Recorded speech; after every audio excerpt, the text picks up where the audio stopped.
Hello guys, welcome to Srikandav channel. In this video, we are going to learn about some HTML advanced topics. Every web developer and also front-end developer, we should know these topics. Okay, in this video, I will be clarity explanation in this video. Please try to listen. Okay guys, let's get started.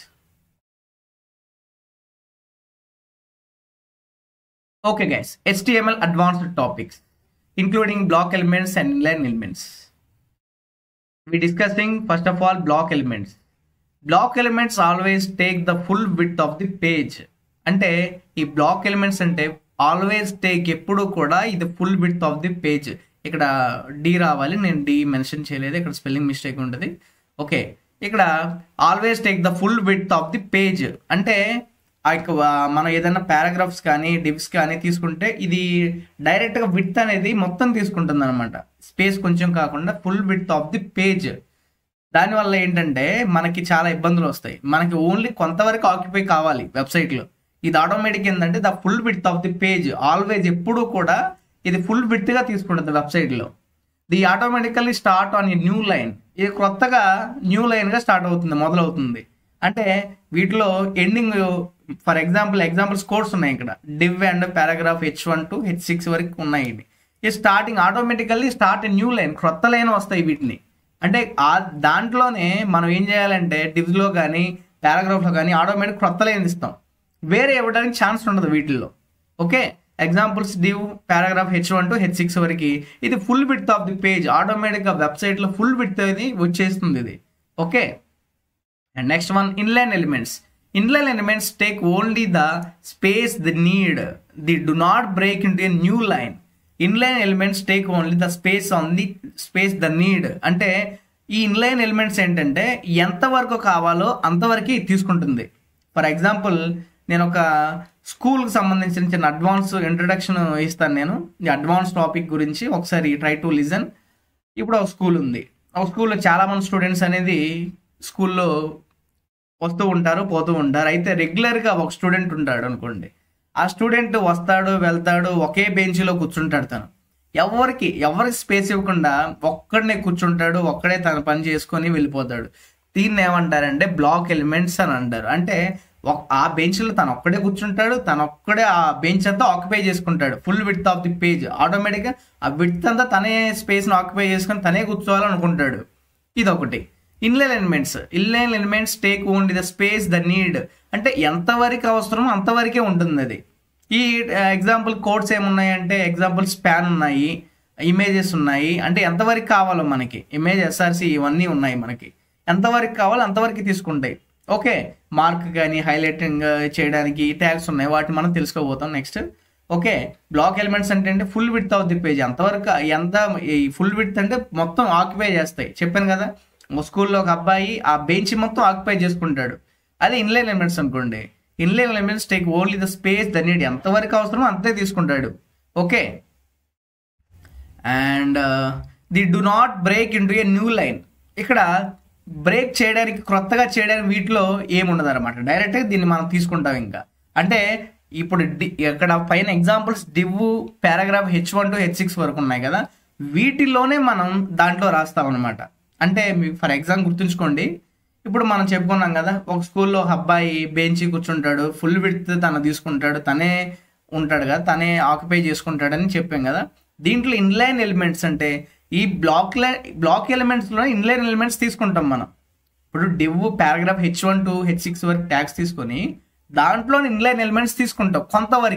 ఎంతవరకు అవసరం అంతవరకే తీసుకుంటాం మనం. ఆ బెంచ్లోనే అబ్బాయి కూర్చున్నాడు, చూసాం కదా మనం ఫస్ట్. అబ్బాయి కూర్చున్నాడు, ఆ అబ్బాయి కూర్చున్న బెంచ్లోనే కొంతవరకు ఆక్యుపై చేసి మనం ఒక బ్యాగ్ పెడతాం. అలాగా ఎంతవరకు కావాలో. ఇప్పుడు తను ఏం చేశాడంటే ఆ ఫుల్ విడ్త్ అనేది తీసుకున్నాడు. మనం ఏం చేస్తామంటే ఎంతవరకు కావాలో, మనకి ఎంతవరకు కావాలో, ఎంత అవసరం అంతవరకు తీసుకుంటుంది. అర్థమైంది కదా బ్లాక్ ఎలిమెంట్స్, ఇన్లైన్ ఎలిమెంట్స్ అంటే ఏంటో. ఓకే, ఇప్పుడు మనం ఈ యొక్క బ్లాక్ ఎలిమెంట్స్, ఇన్లైన్ ఎలిమెంట్స్ ఎలా రాయాలో ఒకసారి కోడ్ మనం చూద్దాం. ఓకే, ఇది లాస్ట్ వన్ నేను చేసింది. రిమూవ్ చేసి తెలుసు కదా, యాక్సలరేషన్ మార్క్ ఇచ్చేసి ఎంటర్ కొట్టండి. ఆటోమేటిక్గా మీకు ఇది వచ్చేస్తుంది. టైటిల్కి HTML అడ్వాన్స్ టాపిక్స్ అని పెడదాం. Advanced second advanced topics. Okay, ఇప్పుడు బ్లాక్ ఎలిమెంట్స్ ఏంటో చూద్దాం. ఎగ్జాంపుల్స్ ఏమున్నాయి మనకి బ్లాక్ ఎలిమెంట్స్లో? Div, paragraph, H1 to H6 వరకు ఉన్నాయి. ఇప్పుడు మనం ఫర్ ఎగ్జాంపుల్ డివ్ తీసుకున్నాం అనుకోండి. డివ్, ఈ డివ్లో ఇదేంటంటే ఆక్యుపై చేసి అంత తీసుకుంటాం. ఒకసారి చూద్దాం. దీంట్లో H6 వరకు తీసుకున్నాను, నేను H2 తీసుకున్నాను, శ్రీకాంత్ అని ఇచ్చాను. Open with live server. ఇక్కడ మీకు అర్థం ఫుల్ విడ్త్ అండి ఎలా మీకు అర్థం కాదు. నేను ఒకసారి స్టైలింగ్ ఇస్తే మీకు క్లారిటీ వచ్చింది. ఇక్కడ స్టైలింగ్ ఇస్తున్నాను చూడండి. స్టైల్ కలర్ రెడ్ ఇచ్చాను. ఇప్పుడు మీకు అర్థమైంది. ఓ సారీ, బ్యాక్గ్రౌండ్ కలర్ కూడా ఇస్తే మీకు ఇంకా క్లారిటీ వచ్చింది. బ్యాక్గ్రౌండ్ కలర్ ఎల్లో అని ఇచ్చాను. ఓకే, ఇది చూడండి full width of the page. ఇది ఈ శ్రీకాంత్ అనే నేమ్ ఏదో ఒక దాని లెఫ్ట్ సైడ్లో ఉంది, కానీ దీని విడ్త్ బ్యాక్గ్రౌండ్ కలర్ ఎలా వచ్చింది? ఆటోమేటిక్ ఇదంతా ఆక్యుపై చేసుకుంది. ఇది full width of the page. Div కానీ పారాగ్రాఫ్ కానీ ఏదైనా కానీ చూడండి. ఇప్పుడు డివ్ తీసేసి H2 పెట్టాను అనుకోండి, ఇది కూడా అంతే ఉంటుంది. ఆటోమేటిక్గా మొత్తం అనేది తీసుకుంటుంది, ఇది ఆక్యుపై చేసుకుంటుంది ఫుల్ విడ్త్. ఓకే, ఇప్పుడు మనం ఈ H6 కానీ H1 to H6 వరకు అన్ని ట్యాగ్స్ అలాగే ఉంటాయి. పారాగ్రాఫ్ కూడా అలా ఉంటాయి చూసాం. ఇప్పుడు డివ్ కూడా సేమ్ అలాగే ఉంటుంది. ఇది విడ్త్ అంతా తీసుకుంటాయి. వీటిలో ఇప్పుడు మనం ఒక డివ్ తీసుకొని డివ్ లోపల కొంతవరకు మనం స్పేస్ తీసుకుంటాం. చెప్పాను కదా, ఒక స్కూల్ అబ్బాయి బెంచ్ తనంతా ఒక్కడే కూర్చుంటాడు. ఆ బెంచ్లోనే ఒక చిన్న బ్యాగ్ పెడతాం. మనం చిన్న బ్యాగ్ పెట్టి మనకి కావాల్సిందంతా అంతే మనం ఆక్యుపై చేసుకుంటాం. అదేంటో ఇప్పుడు చూద్దాం. ఫర్ ఎగ్జాంపుల్ డివ్ తీసుకోండి. మనం ఈ డివ్లో ఎంతవరకు కావాలో మన సబ్జెక్ట్ అంతే తీసుకోవాలి. కాబట్టి మనం ఏం ట్యాగ్స్ తీసుకోవాలంటే స్పాన్ ట్యాగ్ తీసుకుందాం. For example span. ఓకే, ఇక్కడ శ్రీకాంత్ డివ్ నుంచి మళ్ళీ ఇస్తున్నాను. ఓకే, ఇప్పుడు దీనికి కలర్ ఇద్దాం చూడండి. స్టైల్ కలర్ రెడ్ ఇచ్చాను అండ్ బ్యాక్గ్రౌండ్ కలర్ వైలెట్ ఇస్తున్నాను. ఓకే, ఇప్పుడు చూడండి. ఇందాక మనం చూసాం కదా full width of the page మొత్తం ఇక్కడ వరకు వచ్చేసేది. ఇప్పుడు చూడండి ఈ టెక్స్ట్ ఎంతవరకు ఉందో అంతవరకే తీసుకుంటుంది అనమాట. లేకుంటే H1 to H6 వరకు తీసుకొని పారాగ్రాఫ్ తీసుకుంటే ఇందాక మనం చూసాం ఈ విడ్త్ ఆటోమేటిక్ మొత్తం ఆక్యుపై చేసుకుంది. కానీ స్పాన్ ట్యాగ్ అలా చేసుకుందా? చేయదు. ఎంతవరకు కావాలో అంతవరకు తీసుకుంటుంది. ఒకవేళ ఇది రిమూవ్ చేసి చూపిస్తాను, చేసినా కూడా అంతే ఉంటుంది. ఎందుకంటే ఈ స్పాన్ ట్యాగ్స్ అలాగే ఉంటాయి. ఇలా ఈ స్పానే కాకుండా మార్క్ ట్యాగ్ కూడా ఉంటుంది. మనం చూసాం ఫస్ట్లో ఇంట్రడక్షన్ క్లాస్లో చాలా వరకు విన్నాం ఈ మార్క్ ట్యాగ్ గురించి. ఈ ఇంట్రడక్షన్ కూడా చాలా ఎక్స్ప్లెయిన్ చేశాను. ఇది ఎల్లో ఎందుకు ఇస్తారంటే ఏందో మనం క్లారిటీ తెలుసుకున్నాం.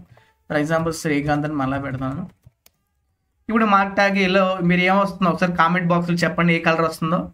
ఈ మార్క్ ట్యాగ్ మనం పెడితే ఏమొస్తుందో ప్రీవియస్ వీడియోలో మనంతా క్లారిటీగా విన్నాము. ఈ మార్క్ ట్యాగ్ ఏమొస్తుందో దాని కామెంట్ బాక్స్లో కలర్ ఏంటో పెట్టండి. ఓకే, ఇప్పుడు చెక్ చేసి చూద్దాం. చూడండి ఎల్లో వచ్చేసింది. స్పాన్ కానీ మార్క్ కానీ ఏదైనా పెట్టినప్పుడు ఎంతవరకు టెక్స్ట్ రావాలో దాని వెనక బ్యాక్గ్రౌండ్ కలర్ ఎంతవరకు ఉండాలో అంతే తీసుకుంటుంది. లేదు నువ్వు నేను H6 తీసుకుంటాను, H1 తీసుకుంటా, H3 తీసుకుంటానంటే ఆటోమేటిక్ ఏంటంటే ఫుల్ విడ్త్ తీసుకుంటుంది. అది అర్థమైంది కదా, మీకు చూపించాను ఫస్ట్లో కూడా. మళ్ళీ ఒకసారి చూపిస్తాను. బ్యాక్గ్రౌండ్ కలర్ ఎల్లో అని ఇచ్చాను అనుకోండి, డైరెక్ట్గా విడ్త్ ఎలా మొత్తం తీసుకుంటుంది full width of the page. ఇది బ్లాక్ ఎలిమెంట్స్, ఇన్లైన్ ఎలిమెంట్స్ యొక్క పూర్తి ఉద్దేశం. అర్థమైందని భావిస్తున్నాను గైస్. HTML అడ్వాన్స్ టాపిక్స్లో ఈ యొక్క రెండు చాలా కీలకమైనవి, చాలా ఇంపార్టెంట్. ఇవి ఇంటర్వ్యూలో కూడా చాలామంది ఈ బ్లాక్ ఎలిమెంట్స్, ఇన్లైన్ ఎలిమెంట్స్ గురించి అడిగే ఛాన్స్ కూడా 90% ఉంది. కాబట్టి ప్రతి ఒక్కరు should learn this topics. Okay, next one.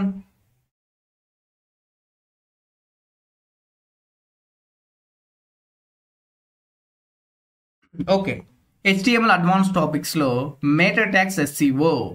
దీని గురించి చాలా ఇంపార్టెంట్ గైస్. ఇవి అడ్వాన్స్ టాపిక్స్లో మెటా ట్యాగ్స్ అనేవి చాలా ఇంపార్టెంట్. వీటిని మనం SEOకి ఎలా మనం వాడాలో ఏంటో తెలుసుకోబోతున్నాం. ఓకే, మెటా ట్యాగ్స్ SEO అంటే SEO మీ అందరికీ తెలుసు. SEO అంటే సెర్చ్ ఇంజిన్ ఆప్టిమైజేషన్. ఓకే, తెలుసు కదా సెర్చ్ ఇంజిన్ ఆప్టిమైజేషన్ అంటే ఏదైనా ప్రోడక్ట్ మీరు గూగుల్కి వెళ్ళి కానీ క్రోమ్కి వెళ్ళి సెర్చ్ చేస్తే మీ ఒక ఫర్ ఎగ్జాంపుల్ షూస్ కావాలి, మీకు షూస్ కావాలన్నప్పుడు మీకు బెస్ట్ షూస్ ఏమున్నాయో మీకు ఆటోమేటిక్గా డిస్ప్లే చేసి చూపిస్తుంది. ఇది SEOకి మనం ర్యాంక్ ఇస్తే మనం ఆ షూస్ కానీ వాచ్ కానీ డిస్ప్లే అవుతుంటాయి, మీకు తెలిసేది. ఓకే, ఇప్పుడు ఎస్ఈఓలో మనకి ఇంపార్టెంట్ టాపిక్స్ ఏమున్నాయంటే ఈ 6 నేర్చుకోవాలి మనం. Char set, title tag, meta description, meta keywords, meta viewport, meta robots, ఇవన్నీ చాలా ఇంపార్టెంట్. ఇది ఇంటర్వ్యూలో కూడా చాలా వరకు 90% అడిగే ఛాన్స్ ఉంది. ప్రతి ఒక్కరు ఇది తెలుసుకోవాలని భావించి ఈ మెటా ట్యాగ్ ఎస్ఈఓని ఈరోజు నేను డిస్కస్ చేయబోతున్నాను. ఓకే, 1 by 1 చూద్దాం మనం. First of all char set UTF-8. UTF అంటే ఏంటి మనం క్లారిటీగా ఇప్పుడు తెలుసుకోబోతున్నాం. యూటీఎఫ్ అంటే యూనివర్సల్ ట్రాన్స్ఫర్మేషన్ ఫార్మేట్. అంటే యూనివర్సల్ ట్రాన్స్ఫర్మేషన్ ఫార్మేట్ అంటే Unicode transformation format is a universal encoding that can display almost all letters, symbols, emojis and multiple languages, English, Telugu, Hindi etcetera correctly. ఇదేంటంటే మీరు ఒక చిన్న ఇంట్రడక్షన్ మీకు కొంచెం ఇది అర్థం అవడానికి కొంచెం చెప్తానండి. ఇక్కడ మనం వెబ్సైట్ బిల్డ్ చేసేవాళ్ళం, ఇక్కడ గూగుల్ ఉందనుకోండి. ఇప్పుడు మనం ఎస్ఈఓకి చెప్పాను కదా, ఎస్ఈఓకి మనం మన వెబ్సైట్ ర్యాంకింగ్ ఇవ్వాలంటే ప్రాసెస్ ఎలానో దీని ద్వారా మనం తెలుసుకుంటాం ఎలా ఇవ్వాలి అంటే అని ఎస్ఈఓ. ఇప్పుడు ఫర్ ఎగ్జాంపుల్ వెబ్సైట్ మనం బిల్డ్ చేస్తున్నాం, ఇక్కడ దీన్ని గూగుల్కి ఎస్ఈఓ పంపించాలి అంటే ర్యాంకింగ్ ఇవ్వాలి మన వెబ్సైట్ గురించి. ర్యాంకింగ్ ఇవ్వడానికి 6 టాపిక్స్ ఉన్నాయి, వీటిని నేను క్లారిటీగా ఎక్స్ప్లెయిన్ చేస్తాను. ఓకే, ఇప్పుడు ఈ వెబ్సైట్లో మనకి ఫస్ట్ ఆఫ్ ఆల్ ఏం చేస్తున్నామంటే చార్ సెట్ UTF-8 అంటే మన వెబ్సైట్లో ఏ లాంగ్వేజెస్ ఉంటాయి, ఇంగ్లీష్, తెలుగు, హిందీ ఎక్సెట్రా. అంటే మనం ఫర్ ఎగ్జాంపుల్ ఇంగ్లీషే తీసుకుంటున్నామండి. వేరే వెబ్సైట్లు ఏంటంటే కొన్ని ఆంధ్రప్రదేశ్ కానీ వెబ్సైట్స్లో మనం చూస్తూ ఉంటాం, తెలుగు లాంగ్వేజ్ కూడా ఉంటుంది, దాంట్లో హిందీ కూడా ఉంటుంది. కొంత వాళ్ళకి ఏంటంటే అన్ని లాంగ్వేజెస్ యూజ్ ఉంటుంది కాబట్టి వాళ్ళు కంపల్సరీగా ఈ చార్ సెట్ UTF-8 అనేది కంపల్సరీ తీసుకోవాలి. వాళ్ళు మెటా ట్యాగ్స్ అనేది మెన్షన్ చేయాలి వాళ్ళు. లేదంటే మనం ఇంగ్లీషే కావాలంటే no problem, automatic English display అవుతుంది. ఇది ఉంటే ఏంటంటే చాలా కరెక్ట్గా ఇది ఒకటే కాదు, లాంగ్వేజ్ ఒకటే కాదు, can display almost all letters, symbols, emojis and multiple languages. ముఖ్యంగా మల్టిపుల్ లాంగ్వేజెస్ మీద డిపెండ్ అయి ఉంటుంది. సింబల్స్, ఎమోజీస్ కూడా ఈ ఎస్ఈఓకి మనం ఇస్తూ ఉంటాం. ఓకే, ఇప్పుడు దీని గురించి మీకు అర్థమైందని భావిస్తున్నారు. మన వెబ్సైట్లో గూగుల్లో ఎస్ఈఓకి మనం చూపించాలంటే ఈ 6 మనం తెలుసుకోవాలి, అది గుర్తుంచుకోండి మీరు. ఓకేనా. Next one title tag. Title tag tells the browser and Google hey this is page is about Srikanth Dev. అంటే ఈ టైటిల్ ట్యాగ్ ఏంటంటే ఈ యొక్క వెబ్సైట్కి గూగుల్ ఎస్ఈఓకి ఇట్లా చెప్తుంది అనమాట. మన వెబ్సైట్ ఏంటంటే ఏం చెప్తుంది, టైటిల్ ట్యాగ్ చెప్తుంది tell the browser and Google, వీళ్ళిద్దరి మధ్య కన్వర్సేషన్ ఎలా జరుగుతుందో చూద్దాం. Hey this is page about Srikanth Dev. ఈ వెబ్సైట్ అనే ఈ అబ్బాయి ఏం చేస్తాడంటే ఎస్ఈఓ గూగుల్కి చెప్తాడు, hey this is page website Srikanth Dev website ఇదని దీనికి గూగుల్కి చెప్తుంది. ఈ గూగుల్ ఏం చేస్తుంది, ఎస్ఈఓ సెర్చ్ ఆప్టిమైజేషన్ చేసి ఈ గూగుల్ ర్యాంకింగ్ అనేది మనకిచ్చి వేరే వాళ్ళకి చూపించడానికి ముందస్తుగా మన వెబ్సైట్ అనేది చూపిస్తుంది. ఓకే, మీకు అర్థమైంది కదా. The title page tell the browser and Google. Title page అంటే మీకు ఫర్ ఎగ్జాంపుల్ రియల్ ఎగ్జాంపుల్ చెప్తాను చూడండి ఒకసారి. సెర్చ్ ఇంజిన్ ఆప్టిమైజేషన్లో మీరు చాలా వరకు చూసే ఉంటారు. ఫర్ ఎగ్జాంపుల్ నేను shoes for online for men అని ఇక్కడ టైప్ చేశాను. టైప్ చేయగానే ఇక్కడ టైటిల్ ట్యాగ్ ఉంది, ఇప్పుడు మనం చూసాం కదా. ఇక్కడ టైటిల్ ట్యాగ్ అంటే ఏంటి, ఇది మింత్రా అంటే ఈ మింత్రా వాళ్ళది, అమెజాన్ వాళ్ళది, నీకు అఫీషియల్, మింత్రా మోర్, ఇలా ఆదిదాస్ అని ఇవన్నీ చాలా ఉన్నాయి. ఇదేంటంటే ఈ యొక్క టైటిల్ పేజ్ అంటే ఈ వెబ్సైట్ ఏంటని చెప్పడానికి title page tell the browser and Google hey this is page about Srikanth Dev. ఇది అంటే మనం వెబ్సైట్ మనం క్రియేట్ చేసాం అనుకోండి, నేను ఫర్ ఎగ్జాంపుల్ శ్రీకాంత్ దేవ్ అని పెట్టాను, వాళ్ళు మీరు ఏదైనా పెట్టుకోవచ్చు. కాకపోతే ఏంటంటే మింత్రా ఈ కంపెనీస్ ఉన్నాయి కాబట్టి ఆటోమేటిక్గా టైటిల్ పేజ్ అని డిస్ప్లే అవుతుంది ఇక్కడ. Okay, and next one meta description. This tag it tells search engines and users what you page is about. నీ పేజ్లో నీ గురించి ఏమి ఇచ్చుకున్నావు అంటే ఆ పేజ్ డిస్క్రిప్షన్ ఏంటో తెలుసుకోవాలి మనం. ఇప్పుడు ఈ యొక్క షూస్కి కింద డిస్క్రిప్షన్ ఉంటుంది. ఫర్ ఎగ్జాంపుల్ కొన్ని డిస్క్రిప్షన్లు ఏమున్నాయి వీటిల్లో, HRX by Hrithik Roshan and ఇదేదో హిర్తిక్ రోషన్స్ అని, క్యాంపస్ డెక్కన్ వాకింగ్ షూస్ అని, నైక్ ప్రొమినా మెన్స్ వాకింగ్ షూస్ సైజ్ అని ఇలా ఉన్నాయి. ఇది డిస్క్రిప్షన్ అనమాట. ఓకే, అంటే ఈ యొక్క ప్రైజ్ ఇచ్చేసి దీని కింద ఈ యొక్క షూస్ సంబంధించిన డిస్క్రిప్షన్ కొంతవరకు ఇచ్చారు ఇక్కడ. ఇలా మీరు చూడంగానే క్యాంపస్ డెక్కన్ వాకింగ్ షూస్ అంటే వాకింగ్ షూస్ అని మీరు క్లిక్ చేస్తారు, ఆటోమేటిక్గా మీకు చూడడానికి ఈజీగా ఉంటుంది కదా. దాంట్లో ఇది ఒక భాగం అనమాట. Okay, this tag it tells search engines and users what you page is about. నీ పేజ్ గురించి దానికి చెప్పడమే అనమాట, గూగుల్కి చెప్పడమే. చెప్పాను కదా, మీ వెబ్సైట్లో మీ పేజ్ గురించి ఎస్ఈఓ గూగుల్కి చెప్పడమే అనమాట. నా పేజీలో ఇలా ఉంది అని చెప్పడం దానికి క్లారిటీగా. ఓకే, అండ్ ఇప్పుడు ఈ 3 తెలుసుకున్నాం కదా, వీటిని కోడ్ ఎలా రాయాలో మనం స్టెప్ బై స్టెప్ తెలుసుకుందాం. వీటి తెలుసుకుంటే నెక్స్ట్ వీడియోలో నెక్స్ట్ మళ్ళీ మెటా కీవర్డ్స్ ఈ 3 తెలుసుకుంటాం. ఫస్ట్ ఆఫ్ ఆల్ ఈ చార్ సెట్ ఏంటో తెలుసుకుందాం. చార్ సెట్ అంటే తెలుసు కదా, all languages, multiple languages and emojis రాయడానికి ఇది ఉపయోగపడుతుంది. ఏం లేదు గైస్, ఇక్కడ మీరు ఆటోమేటిక్గా ఇవన్నీ రిమూవ్ చేసేసి ఇక్కడ ఎక్స్క్లమేషన్ మార్క్ ఇచ్చేసాం అనుకోండి, ఆటోమేటిక్గా ఎంటర్ కొట్టేస్తే ఇక్కడ మెటా చార్ సెట్ అని మీకే కనిపిస్తుంది, ఇక్కడ ఆటోమేటిక్ వచ్చేస్తుంది. అయితే మనం కోడ్ రాద్దండి, ఈజీగా ఉంటుంది. మెటా చార్ సెట్ ఎంతది, UTF-8 ఇలా ఉంటుంది. ఓకే, మెటా చార్సెస్ UTF-8 తెలుసు కదా, యూనివర్సల్ ట్రాన్స్ఫర్మేషన్ ఫార్మేట్ 8. ఓకే, ఇది మెటా నేమ్ వైపోర్ట్, ఇది తెలుసుకోబోతాను నెక్స్ట్లో. ఓకే, ఇప్పటి వరకు మీకు మెటా చార్ సెట్ అనేది అర్థమైంది. టైటిల్ ట్యాగ్ ఏంటి, ఇది అంటే టైటిల్. ఇప్పుడు మనం ఫర్ ఎగ్జాంపుల్ ఇక్కడ డాక్యుమెంట్ ఉంది, డాక్యుమెంట్ తీసేసి శ్రీకాంత్ దేవ్ అని పెట్టాను అనుకోండి, శ్రీకాంత్ దేవ్ అని పెట్టంగానే ఆటోమేటిక్గా చూడండి ఇక్కడ టైటిల్ నేమ్ అనేది మారిపోతుంది. ఇక్కడ అది కూడా శ్రీకాంత్ దేవ్, ఇందాక index.html ఉంది, శ్రీకాంత్ దేవ్ మారిపోయింది. అంటే మన వెబ్సైట్ ఏ నేమ్తో కాలే ఉందో, లేదా ఫర్ ఎగ్జాంపుల్ ఇది కాకుండా మీకు అర్థం అవడానికి అమెజాన్ అని పెట్టాను అనుకోండి, ఇది అమెజాన్ వెబ్సైట్ అని క్లారిటీగా ఎస్ఈఓకి అర్థం అవ్వడానికి క్లారిటీగా టైటిల్ పేజ్ అనేది ఇది మెయిన్గా. ఓకే, ఇది title. And next one meta description అంటే ఏంటో ఒకసారి చూద్దాం. డిస్క్రిప్షన్ అంటే ఏం లేదు గైస్, మెటా నేమ్లో ఒకసారి మనం ఇది తీసుకుంటాం కదా, దీంట్లో ఒకసారి నేను తీసుకొని చెప్తాను. మెటా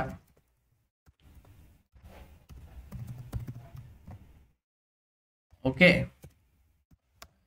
ఇక్కడ మెటా ట్యాగ్లో డిస్క్రిప్షన్ ఎలా ఇవ్వాలంటే ఇక్కడ నేమ్ అని ఇచ్చేయాలి.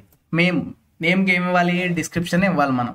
ఓకే, డిస్క్రిప్షన్ అంటే ఎస్ఈఓకి అర్థం కావాలి కదా, ఇదేంటో ఏంటో అని క్లారిటీ అర్థం కావాలి కాబట్టి మనం మెటా డిస్క్రిప్షన్ తీసుకున్నాం. మీరు సేమ్ ఇలాగే మీకు ఇలా తీసుకుంటే ఎస్ఈఓకి అర్థం కావడానికి ఈజీగా ఉంటుంది. చెప్పాను కదా, ఎస్ఈఓ మనకు చాలా ఇంపార్టెంట్. ఇది వెబ్సైట్స్లో సెర్చ్ ఇంజిన్ ఆప్టిమైజేషన్ అనేది మోస్ట్ ఇంపార్టెంట్. వీటిని ఇంటర్వ్యూలో కూడా చాలా మంది క్వశ్చన్స్ అడుగుతున్నారు, చాలా ఇంపార్టెంట్ టాపిక్స్ కూడా ఇవన్నీ కూడా. Okay, meta description. కంటెంట్, ఆ డిస్క్రిప్షన్లో కంటెంట్ ఏముంది. ఫర్ ఎగ్జాంపుల్ నేను ఒక శ్రీకాంత్ యూట్యూబ్ ట్యూటోరియల్ చేస్తాను కాబట్టి HTML, CSS, JavaScript and React, Redux. Okay, back end సరే. ఓకే, ఇంతవరకు చాలు. HTML, CSS, JavaScript and React, Redux ఇంతవరకు ఇస్తే HTML డిస్క్రిప్షన్ అనేది ఆటోమేటిక్గా SEOకి అర్థమవుతుంది. ఈ డిస్క్రిప్షన్లో కంటెంట్ ఏముంది, HTML, CSS, JavaScript and React, Redux ఇవి ఉన్నాయి అని సెర్చ్ ఇంజిన్ ఆప్టిమైజేషన్కి ఈజీగా అర్థం అవడానికి ఇలా రాస్తాం. Okay, and next one meta keywords అంటే this tag provides a list of important words, keywords related to our web page. అంటే మెటా కీవర్డ్స్ అంటే list of important words. For example మీకు ఒకసారి ఈజీగా అర్థం అవడానికి, నేను స్టూడెంట్ అనుకోండి, ఈ గూగుల్ టీచర్ అనుకోండి ఎగ్జాంపుల్. ఈ టీచర్ ఏం చేశాడు, ఈ స్టూడెంట్ ఏం చేశాడంటే ఎగ్జామ్ పేపర్ రాసి ఈ గూగుల్కి ఇచ్చాడు అనుకోండి, టీచర్కి ఇచ్చి. ఇద్దరు అర్థం చేసుకోండి మీరు, టీచరు స్టూడెంట్ అని. ఈ స్టూడెంట్ ఎగ్జామ్ రాసి టీచర్కి ఆ ఎగ్జామ్ పేపర్ అనేది ఇచ్చాడు. ఎగ్జామ్ పేపర్ ఇచ్చినప్పుడు ఈ స్టూడెంట్ ఏం చేశాడంటే ఈ టైటిల్ ఇక్కడ చూడండి, this tag provides a list of important words, keywords related to our web page. ఈ యొక్క ఎగ్జామ్ పేపర్లో ఏం చేశాడంటే ఎగ్జామ్ సంబంధించిన మార్క్ షీట్ ఉంటుంది కదా, అంటే ఎలా చెప్పాలంటే ఫర్ ఎగ్జాంపుల్ మార్క్ షీట్ కాకుండా ఇంపార్టెంట్ ఏముంటుందంటే ఫర్ ఎగ్జాంపుల్ ఇక్కడ ఫిజిక్స్ ఎగ్జామ్ రాశాడు తను. ఫిజిక్స్ ఎగ్జామ్ రాశాడని గూగుల్కి తెలియడానికి ఏం చేస్తాడంటే ఇంపార్టెంట్ ఒక పేపర్ వెనక ఏం చేస్తాడంటే ఈ student this is physics exam paper అని రాస్తాడు అనుకోండి స్టూడెంట్. టీచర్కి ఈజీగా అర్థమవుతుంది కదా, అవునా కదా. ఇప్పుడు ఫిజిక్స్ అనే ఏంటో పైన హెడ్డింగ్ సబ్జెక్ట్ రాస్తాం మనం, సబ్జెక్ట్ కానీ లేదంటే హెడ్డింగ్ అని రాస్తాం. This is physics exam paper, this is social exam paper, this is English exam paper అని రాస్తాం. ఇలా రాయడం వల్ల గూగుల్కి ఎస్ఈఓకి ఈజీగా అర్థమవుతుంది. సేమ్ ప్రాసెస్ అంతే కదా. ఇప్పుడు వెబ్సైట్లో కూడా మనం మామూలుగా this tag provides the list of important words అంటే ఏంటో తెలియాలి కదా, ఎస్ఈఓకి తెలియాలంటే మనం ఇక్కడ రాస్తూ ఉంటాం. అది ఎలా రాయాలి ఇప్పుడు చూద్దాం. సేమ్ దీనిలాగే ఉంటుంది. మెటా అని తీసుకోండి, మెటా నేమ్ వచ్చేసి దీనికి ఏంది మనం కీవర్డ్స్ కీవర్డ్స్ ఇవ్వాలి. కీవర్డ్స్లో కంటెంట్ ఏముంది, మనం కంటెంట్ ఏమి అప్లోడ్ చేయాలి అంటే ఏమున్నాయి ఈ యొక్క వెబ్సైట్లో మనం ఏమేమి రాయాలనుకుంటున్నాం. ఫర్ ఎగ్జాంపుల్ నేను HTML CSS జావాస్క్రిప్ట్లో బిల్డ్ చేశాను దీంట్లో ఈ వెబ్సైట్లో. ఈ వెబ్సైట్ యొక్క పూర్తి ఉద్దేశం ఒక మెయిన్ పాయింట్స్ లాగా మనం రాయాలి. దీంట్లో ఏముంటాయి, ముఖ్యంగా HTML బిల్డ్ చేశాను అనుకోండి. వెబ్సైట్ బిల్డ్ చేసిన తర్వాత అండి ఈ మెటాటెక్స్ అనేది వాడింది మనం. CSS వాడాను, దీంట్లో JS వాడాను, అండ్ రియాక్ట్ వాడాను, అండ్ బ్యాక్ ఎండ్లో వచ్చేసి ఇంకేం వాడాను నేను. ఎగ్జాంపుల్ అనుకోండి, బ్యాక్ ఎండ్లో మనం ఏం వాడాము అనుకోండి. ఫర్ ఎగ్జాంపుల్ రియాక్ట్ వాడాను, అండ్ Node.js వాడాను, అండ్ MongoDB కూడా దీంట్లో వాడాను అనుకోండి. అలా డైరెక్ట్గా ఏం వాడాము ఏంటని ఇంపార్టెంట్ టాపిక్స్ మనం ఇక్కడ మెన్షన్ చేయాలి. This tag provide a list of important words, keywords related to our web page. Me web పేజ్లో ఏమేమి ఉందో ఇంపార్టెంట్ టాపిక్స్ని ఇక్కడ రాయాలి. అవునా కదా. Meta name, keywords, content, HTML to MongoDB వరకు ఇక్కడ మన ఇంపార్టెంట్ టాపిక్స్ రాసాం. ఇప్పుడు SEOకి ఏంటంటే ఈజీగా అర్థమవుతుంది. కీవర్డ్స్లో HTML, CSS, JS, MongoDB అన్ని కవర్ చేశాడు ఈ వెబ్సైట్లో అని ఈజీగా SEOకి అర్థం అవడానికి ఇది వాడతాం అనమాట. Okay, next one, Meta Webport. This is most important, guys. Meta Webport. These tags tell browser how to display our web page on different devices like mobile, tablet or desktop. This is most important, guys. ఇంటర్వ్యూలు కూడా చాలా వరకు దీన్ని అడిగే chance ఎక్కువ ఉంది. ఎందుకంటే ఈ ట్యాగ్ యొక్క అర్థం ఏంటంటే this tag tell browser how to display our web page on different devices like mobile, tablet or desktop. ఇప్పుడు మనం ఒక వెబ్సైట్ బిల్డ్ చేసాం, పూర్తిగా ప్రీడిఫైన్ HTML నుంచి డేటాబేస్ నుంచి మొత్తం మనం కలెక్ట్ చేసాం. దాన్ని చాలా వరకు ఎక్కువ మంది ల్యాప్టాప్లో చూస్తుంటారు వెబ్సైట్స్ని, లేదంటే ఎక్కువ మంది ఎలా చేస్తారంటే మొబైల్లోనే ఎక్కువ చూస్తూ ఉంటారు. మన వెబ్సైట్ని మొబైల్లో కూడా చూడాలంటే ఈ ట్యాగ్ అనేది మోస్ట్ ఇంపార్టెంట్. ఈ యొక్క ట్యాగ్ లేకపోతే ఆటోమేటిక్గా PC, ల్యాప్టాప్లో ఉన్నట్లుగానే డెస్క్టాప్ కనిపిస్తుంది. This tag tell browser how to display our web page. మీ వెబ్ పేజ్ ఎలా కనిపించాలనేది బ్రౌజర్కి కనిపించడానికి మనం వాడతాం. And web page on different devices like mobile, tablet or desktop. మొబైల్లో కానీ, ట్యాబ్స్ కానీ, డెస్క్టాప్ కానీ ఎలా కనిపించాలి ఏంటనేది మనం రాస్తాం. ఆ కోడ్ ఎలా రాస్తాం ఇక్కడ చూడండి. ఈ కోడ్ ఆటోమేటిక్గా మనం ఎక్స్క్లమేషన్ మార్క్ ఇచ్చేసి ఇలా ఉంటుంది కదా, ఎక్స్క్లమేషన్ మార్క్ ఇవ్వగానే ఆటోమేటిక్ ఏంటంటే ఆ కోడ్ అంతా వచ్చేసింది మనకి. ఇక్కడ కూడా వచ్చేసింది. ఎక్కడుందో చూడండి, ఎక్కడుంది, ఏ పేజ్ ఎక్కడుందో మనకు ఒకసారి కామెంట్ బాక్స్లో చెప్పండి. ఆ పేజ్ కోడ్ ఎలా ఎక్కడుందో, ఈ లైన్లో ఎక్కడుందో ఒకసారి కామెంట్ బాక్స్లో చెప్పండి. ఓకే, ఆ లైన్ 5th కోడ్లో ఉంది. ఇది గైస్ మెటా నేమ్ వైబ్పోర్ట్ చెప్పుకున్నాం కదా. మెటా వైబ్పోర్ట్, ఈ వైబ్పోర్ట్లో content width, device width, initial scale 1.0 అంటే ఇనిషియల్ స్కేల్ 1.0 అంటే ఆటోమేటిక్గా డివైజెస్, ల్యాప్టాప్స్కి, డెస్క్టాప్కి, మొబైల్కి సూటబుల్ అయ్యే ఈ కోడ్. ఇది కనుక ఉంటే మీరు ల్యాప్టాప్లో కానీ, PCలో కానీ, మొబైల్లో కానీ, అండ్ ట్యాబ్లెట్స్లో కానీ దేంట్లో ఓపెన్ చేసినా మీ వెబ్సైట్ అనేది దానికి అనుగుణంగా, మొబైల్స్కి అనుగుణంగా అది కనిపిస్తుంది, అండ్ ట్యాబ్లెట్స్కి అనుగుణంగా అది కనిపిస్తుంది, అండ్ డెస్క్టాప్, ల్యాప్టాప్స్కి అనుగుణంగా అది కనిపిస్తుంది. ఓకే, ఈ ట్యాగ్ అనేది మోస్ట్ ఇంపార్టెంట్. ఇది మనం చాలా వరకు ఇంటర్వ్యూస్లో కూడా 99.9% అడిగే ఛాన్స్ ఉంది. ఓకే, మా ఫ్రెండ్ కూడా లాస్ట్ ఇంటర్వ్యూకి అటెండ్ అయ్యాడు, ఫ్రంట్ ఎండ్ డెవలపర్గా అటెండ్ అయితే ఇది కంపల్సరీగా అంటే ల్యాప్టాప్లో ఇలా ఇస్తారు, మొబైల్కి ఇవ్వాలంటే ఏ ట్యాగ్ ఉపయోగించాలని దీని గురించి అడిగారంట, నాకు కూడా చెప్పాడు ఒకసారి. ఓకే, ఇది చాలా మోస్ట్ ఇంపార్టెంట్ గైస్, దీన్ని ఒకసారి చూడండి వైబ్పోర్ట్ కూడా. Okay, and last one, meta robots. These tag tell search engines like Google how to handle your web page. It gives instructions whether to index page and whether to follow links on the page. ఈ tags, ఇది meta robots ఏం చేస్తాయంటే this tag tell search engines like Google how to handle your web page. అంటే నీ web పేజ్ని ఎలా handle చేయాలనేది ఇది చెప్తుంది. SEOకి ఎలా హ్యాండిల్ చేయాలో నీ వెబ్సైట్ని చెప్పాలన్నమాట. ఇట్ గివ్ ఇన్స్ట్రక్షన్స్, దానికి ఇన్స్ట్రక్షన్స్ ఇస్తాం. whether to index the page and whether to follow links on the page. For example ఇక్కడ నేను ఇందాల షూస్ అని మెన్షన్ చేశాను. ఇక్కడ చేయగానే ఇక్కడ ఏంటంటే దీని అర్థం ఏంటంటే ఇక్కడ like Google how to handle our web page, ఎలా హ్యాండిల్ చేయాలనేది గూగుల్ చెప్తాం మనం. It gives instructions whether to index page and whether to follow links on the page. Index, follow, ఈ రెండు ఇంపార్టెంట్, ఇది గుర్తుంచుకోండి, ఇండెక్స్ అని ఫాలో. ఇప్పుడు ఒక వెబ్సైట్లో మనం షూస్ మెన్షన్ చేసాం అనుకోండి, ఒక వాకింగ్ షూస్ మెన్షన్ చేసాం. చేసిన తర్వాత సెర్చ్ ఇంజిన్ ఆప్టిమైజేషన్ ఏం చేస్తుందంటే దానికి డిస్క్రిప్షన్ ఇవ్వాలి మీరు, అండ్ కీవర్డ్స్ ఇవ్వాలి, అన్నీ ఇచ్చేస్తాం మనం. దీనికి ఇంపార్టెంట్ రోబోట్స్, ఇది మనకి కంపల్సరీ ఇవ్వాలి దానికి కూడా. అంటే రోబోట్స్ ఏంటంటే ఇండెక్స్, దీంట్లో ఉండి ఈ షూస్లో ఇండెక్స్ అంటే ఇది ఈ షూస్ సంబంధించిన కొంతవరకు మ్యాటర్. అంటే ఇక్కడ మన క్యాంపస్ డెక్కన్ అని ఏదో అమెజాన్ వాళ్ళు ఇచ్చారు, ఈ మీ ఇండెక్స్ అని కొంతవరకు ఇచ్చారు దీని గురించి, షూస్ గురించి. ఓకే, ఇప్పుడు ఇండెక్స్లో కాకుండా and whether to follow links on the page, డైరెక్ట్గా వాళ్ళ అమెజాన్ దానికి ఫాలో అవ్వాలి అని అంటే డైరెక్ట్గా లింక్స్ కూడా సెర్చ్ ఇంజిన్ ఆప్టిమైజేషన్ చెప్పాలి. అలాగే ఆ షూస్ ఇచ్చేసి డైరెక్ట్గా లింక్ కూడా యూజర్ క్లిక్ చేసేలాగా ఉండాలి అన్నట్లుగా. అర్థమైంది కదా మీకు? ఇప్పుడు నీకు వీళ్ళ ఎగ్జాంపుల్ చెప్తాను.